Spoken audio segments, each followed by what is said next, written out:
Income tax के numericals का format, income tax की जो प्रॉब्लम्स हैं सैलरीड पर्सन की, उसका फॉर्मेट हम डिस्कस कर रहे हैं आज। इस फॉर्मेट के हवाले से हमारा 5th लेक्चर है।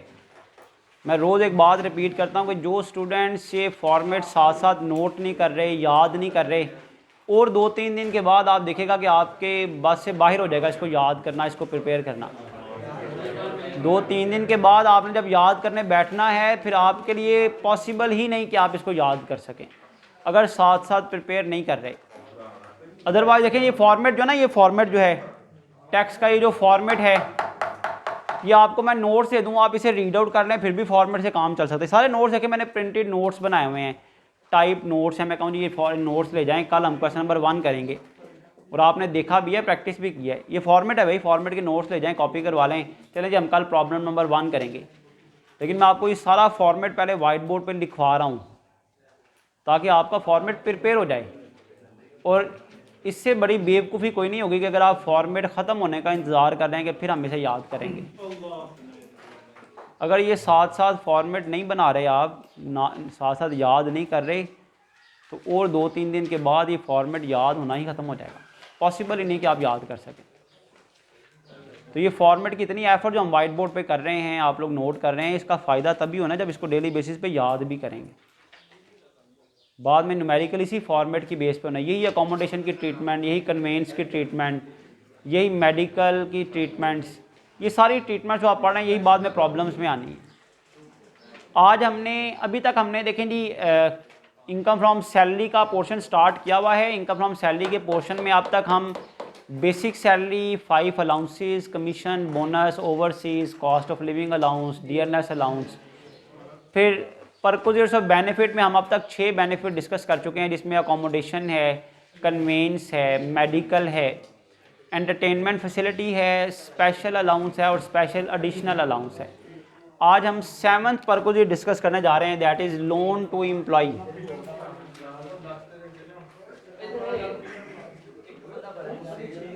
लोन टू एम्प्लॉय, एक एम्प्लॉयर अपने एम्प्लॉय को जो लोन प्रोवाइड करता है। एक एम्प्लॉयर अपने एम्प्लॉय को, एक कंपनी का मालिक अपने मुलाजिम को जो कर्ज देता है, जो कर्जा देता है, वो बेनिफिट है। अब उसकी टैक्सेबिलिटी क्या है ये हमने सीखनी है। पहली बात तो लोन टू एम्प्लॉय के हवाले से देखिए, हमें जो बेनिफिट मिलते हैं ना, हमें अकोमोडेशन मिल गई, हमें कन्वेंस मिल गई, मेडिकल की सहूलत मिल गई, एंटरटेनमेंट फैसिलिटी मिल गई, स्पेशल अलाउंस मिल गया, स्पेशल एडिशनल अलाउंस मिल गया। ये वो बेनिफिट है जो एक एम्प्लॉयर अपने एम्प्लॉय को देता है। अब उन बेनिफिट्स में से एक बेनिफिट है जी जो एक एम्प्लॉयर अपने एम्प्लॉय को कर्जा देता है। एक एम्प्लॉयर अपने एम्प्लॉय को कर्जा देता है। इसके बारे में भी डिटेल से बात करता हूँ। पहले तो ये समझ लें कि लोन टू एम्प्लॉय की ट्रीटमेंट तब होनी है जब सबसे पहले आपने लोन की रकम देखनी है। अगर लोन की रकम 10 लाख से ज़्यादा होगी तो इसकी ट्रीटमेंट होगी। अगर अप टू 10 लाख है, 10 लाख तक का कर्ज हुआ, तो इसकी कोई टैक्स ट्रीटमेंट नहीं है। If the amount of loan, सबसे पहला point, if the amount of loan, कर्ज की रकम, amount of loan is up to ₹10 lakh.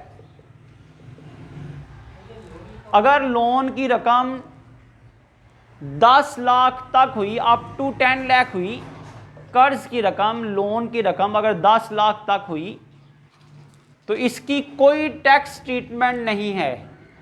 No tax treatment, इसकी कोई टैक्स ट्रीटमेंट नहीं होगी। अगर कंपनी की तरफ से मिलने वाला जो कर्जा है उसकी रकम 10 लाख तक होगी तो इसकी कोई ट्रीटमेंट नहीं होगी। तो सबसे पहले तो आपने जब भी किसी भी प्रॉब्लम में लोन टू एम्प्लॉय लिखा होगा तो उसकी रकम देखनी है। 10 लाख तक हुई तो लिख देना नो ट्रीटमेंट, कोई टैक्स ट्रीटमेंट नहीं। If the amount of loan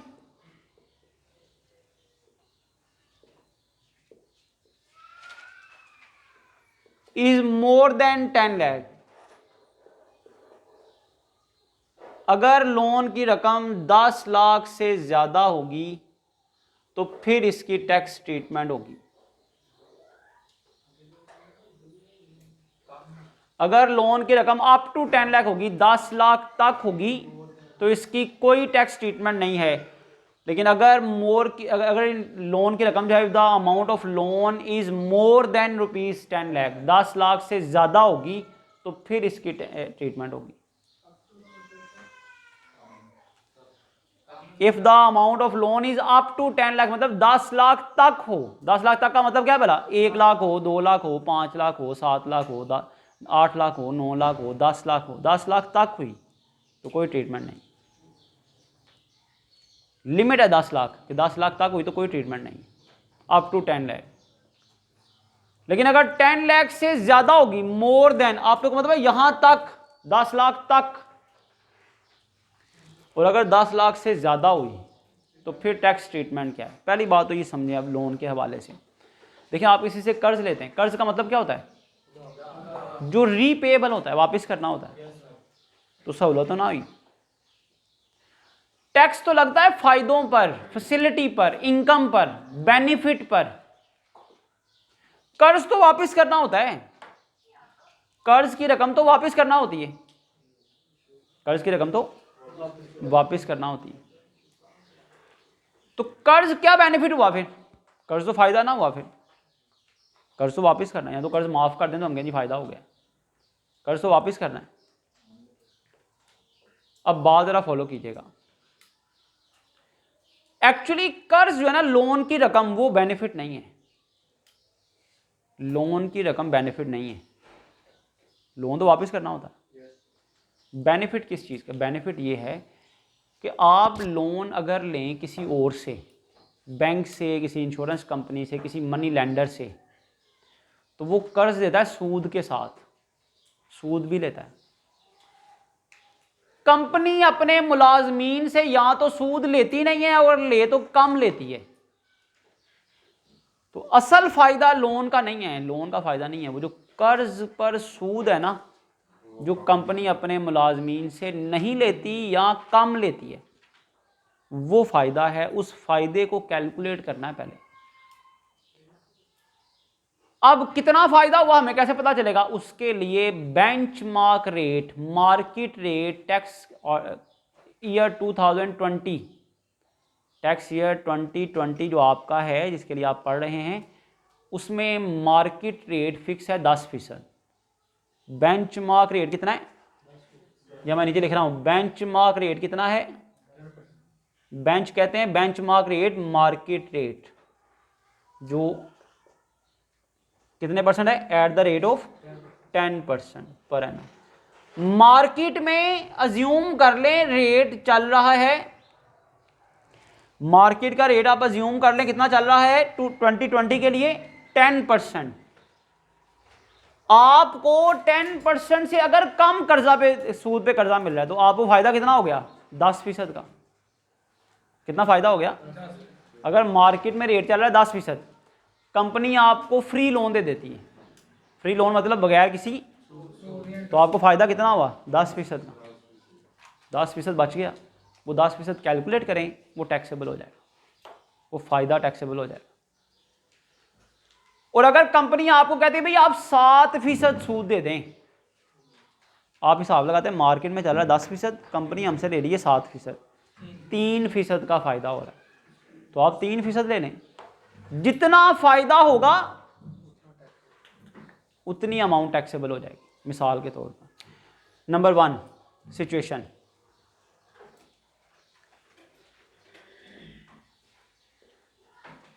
interest free loan. Company आपको दे रही है जी इंटरेस्ट फ्री लोन, बगैर किसी सूद के कर्जा, और कर्जे की रकम 10 लाख से ज़्यादा है, तो क्या करें? आपको फ़ायदा कितना हो गया भाई? कंपनी अगर मुझे कोई कर्जा सूद नहीं लेती तो मैं कहता हूँ मुझे 10% का फ़ायदा हो गया है। तो टैक्स कहता है भाई अमाउंट ऑफ लोन का क्या करें फिर?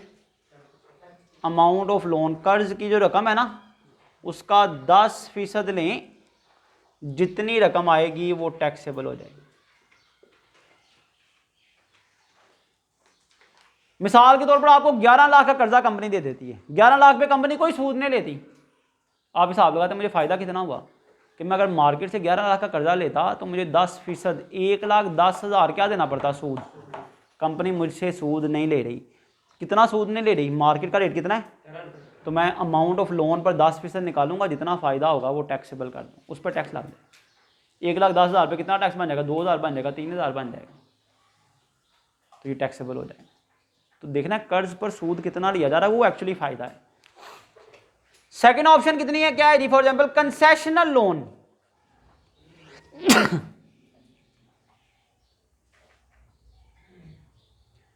कंसेशनल लोन, कंपनी आपको सस्ता कर्जा दे रही है। सस्ता मतलब मार्केट में रेट था 10%, कंपनी आपसे 4% ले रही है। फॉर एग्जाम्पल मैं आगे लिख देता हूं, फॉर एग्जाम्पल एट 4%। मिसाल के तौर पर कंपनी आपको सस्ता कर्जा कितना दे रही है, 4% पर कर्जा दे रही है। कंपनी आपको 4% पे कर्जा दे रही है।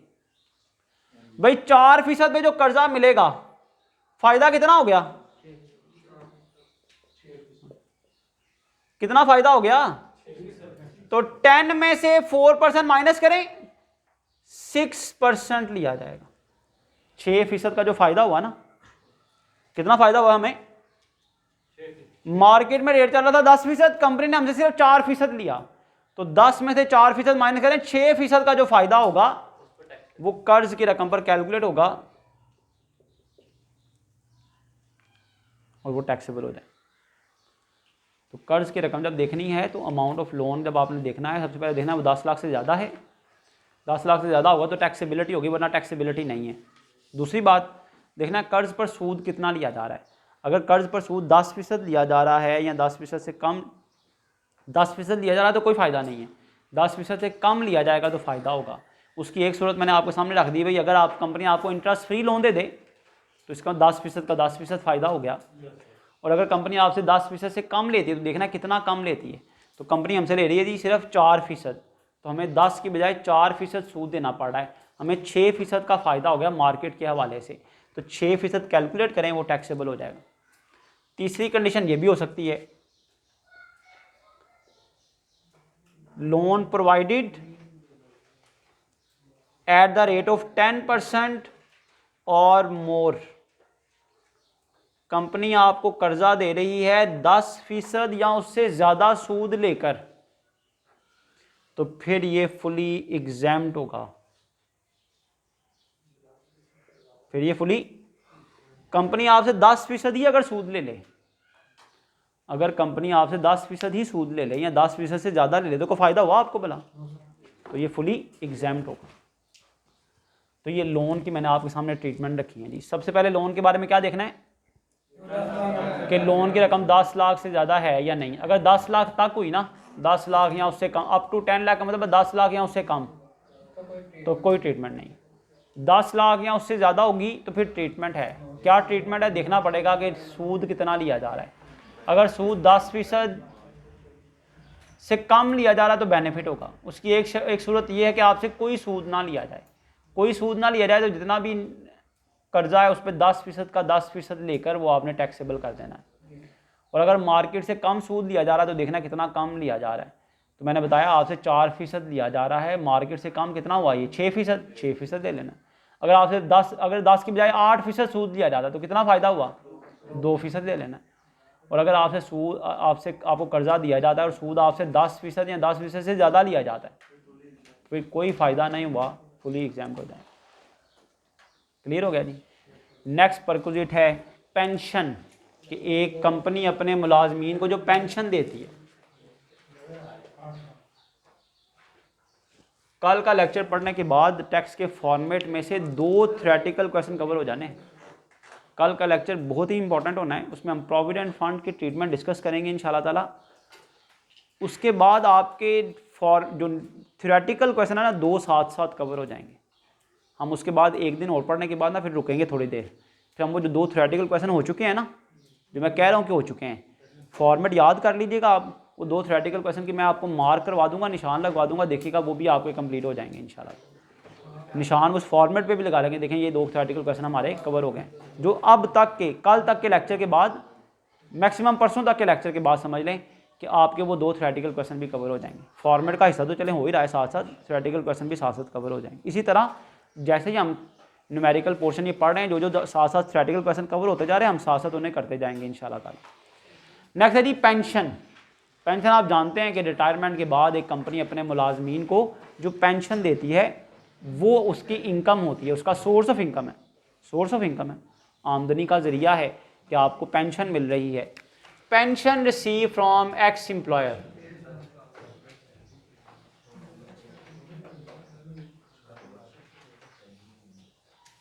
एक्स एम्प्लॉयर कहते हैं जिस एम्प्लॉयर के पास आप जॉब कर रहे थे, जिस एम्प्लॉयर के पास आप जॉब कर रहे थे, अब वो छोड़ दिया आपने साबका x employer.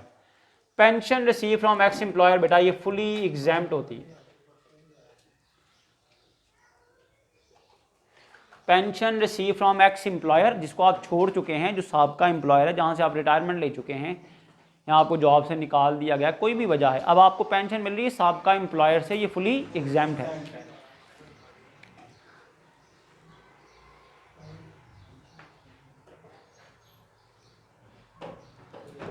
If the job is continue after retirement,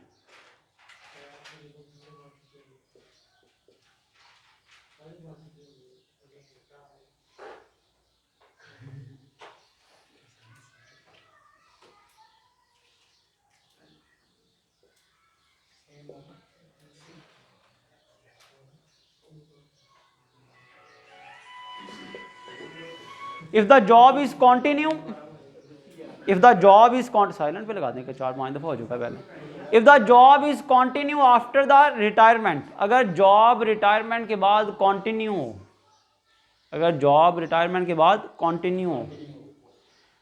अच्छा जी, ऐसा कैसे हो सकता है जी जॉब रिटायरमेंट के बाद कंटिन्यू हो? ऐसे लोग जो रिटायरमेंट के बाद फिट होते हैं फिजिकली भी और मेंटली भी, और कंपनी समझती भी हमें इनकी ज़रूरत है, हमें ये बेनिफिट दे सकते हैं। पंजाब यूनिवर्सिटी लाहौर के कई ऐसे टीचर्स हैं जो रिटायर हो चुके हैं लेकिन अभी तक वो पंजाब यूनिवर्सिटी में जॉब कर रहे हैं, टीचिंग कर रहे हैं वहाँ पर, रिटायरमेंट के बाद भी 60 ईयर एज होने के बाद भी। अब वो क्या करते हैं, वो पंजाब यूनिवर्सिटी से पेंशन भी ले रहे हैं, बात सुनिएगा, पेंशन तो ले ही रहे हैं रिटायरमेंट की, और उनकी जॉब वहाँ पर दोबारा कंटिन्यू हो गई है, उन्हें उसकी सैलरी ज़्यादा मिलती है।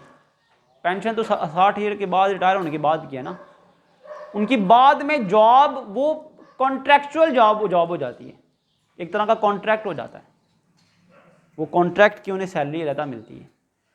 अगर जॉब कंटिन्यू हो आफ्टर रिटायरमेंट, सेम और अदर रेम्यूनरेशन, उसी मुआवजे पर या कोई नया मुआवजा तय हो जाए आपस में, अब जो पेंशन मिलेगी ना, अब जो पेंशन मिलेगी अब वो फुली टैक्सेबल होगी।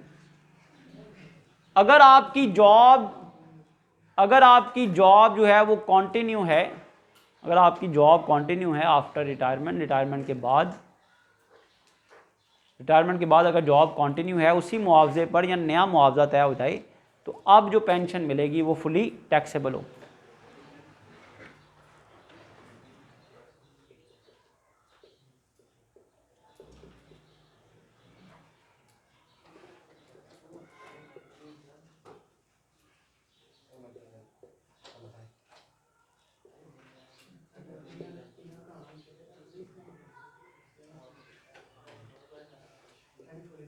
अगर किसी पर्सन को एक से ज़्यादा पेंशन मिल रही हो, एक से ज़्यादा पेंशन, ये कैसे मुमकिन है? देखें, आर्मी में, पुलिस में और कई ऐसे डिपार्टमेंट्स हैं जहाँ पर 60 ईयर की एज लाजमी नहीं है। आर्मी में आपकी कहीं जॉब हो तो आहिस्ता आहिस्ता आपको डिपार्टमेंटल टेस्ट होते हैं, वो टेस्ट क्लियर करते जाएं, आपकी प्रमोशन होती जाती है, सेकंड लेफ्टिनेंट से लेफ्टिनेंट, इस तरह फिर आगे मेजर तक, फिर आप ब्रिगेडियर, मेजर, फिर ब्रिगेडियर, फिर इस तरह जनरल का रैंक, प्रमोशन होती चली जाती है। अगर आप किसी लेवल पर जाकर, एक ख़ास एज पर जाकर आप टेस्ट क्वालिफाई नहीं कर पाते तो आपको रिटायर कर दिया जाता है। कुछ 45 साल की एज में रिटायर हो जाते हैं, कुछ 50 साल की एज में रिटायर हो जाते हैं। अक्सर जो आर्मी के और पुलिस के रिटायर्ड ऑफिसर होते हैं ना, इनको हुकूमती इदारों में सिक्योरिटी की जॉब्स मिल जाती या कोई और जॉब मिल जाती, किसी डिपार्टमेंट के हेड की दोबारा जॉब मिल जाती है, ये एलिजिबल होते हैं। क्योंकि इनकी जॉब 60 साल से पहले रिटायरमेंट दे दी जाती है ना। आर्मी में अब 45 ईयर की एज में अगर आप कोई मेजर है ना, तो 45 ईयर की एज में अगर उसकी प्रमोशन नहीं ना होती ब्रिगेडियर की, उसे रिटायर कर दिया जाता है 45 साल की एज में। उसको ये इजाज़त है आर्मी ऑफिसर्स को कि वो दोबारा किसी और गवर्नमेंट जॉब में अप्लाई करके उसे कंटिन्यू कर सकते हैं। मैंने MBA एग्जेक्टिव की क्लास एक पढ़ाई हुई है, पढ़ाई तो एक से ज़्यादा है, लेकिन मेरी क्लास में एक स्टूडेंट है ऐसे काफ़ी एज में ज़्यादा थे, मुझसे बड़े थे। मैंने इंट्रोडक्शन ले रहा था पहले दिन में क्लास में, एक से मैंने पूछा, वो वापडा के 19वें स्केल के ऑफिसर थे, एक PTCL का ऑफिसर था, इंजीनियर था, इलेक्ट्रिकल इंजीनियर। एक से मैंने पूछा, उन्होंने कहा जी मेरा नाम मेजर आमिर है। मैंने कहा मेजर साहब आप, उनका मेरी सर्विस इन कंटिन्यू है, मैं सर्विस के साथ साथ इस टाइम मेरी फ़लाँ शहर में पोस्टिंग है, मैं हफ्ते बाद यहाँ पर आता हूँ क्लास पढ़ने के लिए। आर्मी के हाजिर सर्विस ऑफिसर थे, कहते मैंने ब्रिगेडियर के टेस्ट दिए हुए हैं, अगर वो टेस्ट मेरा क्लियर नहीं ना होता तो मेरी रिटायरमेंट हो जाएगी। तो रिटायरमेंट के बाद मैं चाहता हूँ मुझे कोई जॉब मिल जाए, तो उसके लिए मैं MBA कर रहा हूँ। तो मतलब एक से ज़्यादा गवर्नमेंट जॉब आप कर रहे होते हैं, तो फिर 2-2 पेंशन भी मिलती हैं। अब पंजाब यूनिवर्सिटी गुजरांवाला कैंपस में अभी कुछ सिक्योरिटी गार्ड रिटायर हुए हैं, जो आर्मी से पेंशन ले रहे थे, फिर पंजाब यूनिवर्सिटी ने उनको रख लिया। अब पंजाब यूनिवर्सिटी से वो रिटायर हो गए हैं, यहाँ से भी पेंशन उन्हें मिलेगी। एक से ज़्यादा पेंशन अगर मिल रही हो, तो जो हायर अमाउंट वाली पेंशन होती है ना, हायर अमाउंट वाली पेंशन और लोअर अमाउंट वाली पेंशन, ऐसी पेंशन जिसकी रकम ज़्यादा है, ऐसी पेंशन जिसकी रकम वो फुली एग्जैम्प्ट है, और ऐसी पेंशन जिसकी रकम कम है वो पेंशन टैक्सेबल हो जाएगी। अगर एक से ज़्यादा पेंशन मिल रही है किसी एम्प्लॉय को, एक से ज़्यादा पेंशन मिल रही हैं, तो बड़ी रकम वाली पेंशन एग्जैम्प्ट है, छोटी रकम वाली पेंशन टैक्सेबल है, अगर एक से ज़्यादा पेंशन किसी एम्प्लॉय को मिल रही है। यहाँ पर एक नोट बड़ा इंपॉर्टेंट है,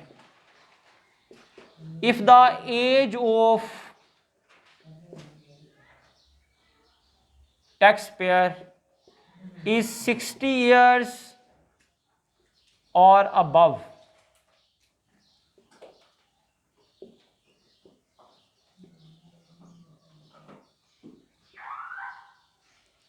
अगर किसी एम्प्लॉय की एज 60 साल या उससे ज़्यादा हो जाए, तो उसको जितनी भी पेंशन मिल रही हूँ, 2 मिल रही हूँ, 3 मिल रही हूँ, 4 मिल रही हूँ, वो सारी की सारी पेंशन फुली एग्जैम्प्ट हो जाएंगी। एज अगर 60 साल या उससे ज़्यादा हो जाए तो जितनी भी पेंशन मिलेंगी ये फुली एग्जैम्प्ट हो जाएंगी। तो पेंशन्स के बारे में मैंने आपको रूल बता दिया जी। पहला रूल क्या है? Pension receive from ex employer fully exempt है, लेकिन अगर जॉब कंटिन्यू है आफ्टर रिटायरमेंट, पेंशन भी मिल रही है और फिर रेम्यूनरेशन मुआवजा भी मिल रहा है, तो अब पेंशन फुली टैक्सेबल होगी। और अगर एक पर्सन को एक से ज़्यादा पेंशन मिल रही हो, तो जो बड़ी रकम वाली पेंशन होगी वो एग्जैम्प्ट होगी, और थोड़ी रकम वाली पेंशन जो है वो टैक्सेबल हो जाएगी। फिर मैंने बताया कि अगर एज ऑफ टैक्स पेयर की एज 60 साल या उससे ज़्यादा हो जाए, तो उसको जितनी भी पेंशन्स मिल रही हों वो सारी की सारी फुली एग्जैम्प्ट हों। क्लियर हो गया जी? This is all about today's lecture. इसमें हमने 2 परक्विजिट्स डिस्कस कर लिए हैं जी। एक जो एक एम्प्लॉयर अपने एम्प्लॉय को लोन देता है उसके हवाले से जो बेनिफिट, जो टैक्स ट्रीटमेंट है वो हमने डिस्कस कर ली, और सेकेंडली हमने पेंशन के हवाले से डिस्कस कर लिया है। क्लियर हो गया जी? अब तक ये देखें जी 8 परक्विजिट्स हो गए हैं। कल इंशाल्लाह ताला हम मोस्ट इंपॉर्टेंट प्रोविडेंट फंड की ट्रीटमेंट पढ़ेंगे, और कल अगर टाइम हुआ तो हम ग्रेचुइटी फंड भी पढ़ लेंगे। इस तरह 10 परक्विजिट्स आपके कंप्लीट हो जाएंगे। अदरवाइज कल हम प्रोविडेंट फंड तो ज़रूर पढ़ेंगे इंशाल्लाह ताला, जो मोस्ट इंपॉर्टेंट परक्विजिट है। तो कल के लेक्चर के बाद आपके 2 थ्योरेटिकल क्वेश्चन इंशाल्लाह ताला कवर हो जाएंगे। कल कोई बच्चा छुट्टी ना करे भाई।